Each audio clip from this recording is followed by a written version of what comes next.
কোনজন আহোম ৰজাৰ মৃতদেহ প্ৰথমবাৰৰ বাবে দাহ কৰা হৈছিল? উত্তৰ ৰাজেশ্বৰ সিংহ। মানৰ প্ৰথম আক্ৰমণৰ সময়ত আহোমৰ বুঢ়াগোহাঁই কোন আছিল?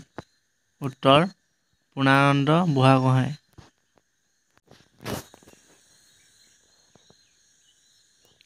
হস্তিবিদ্যাৰ্ণ পুথিখনৰ ৰচক কোন?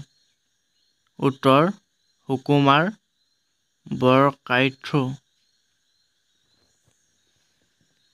মীৰ জুমলাই কেতিয়া অসম আক্ৰমণ কৰিছিল?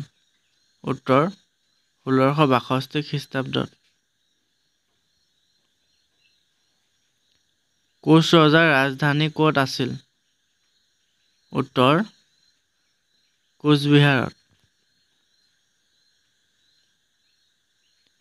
আহোম আৰু মোগলৰ শেষৰখন ৰণ ক'ত হৈছিল? উত্তৰ ইটাখুলিত।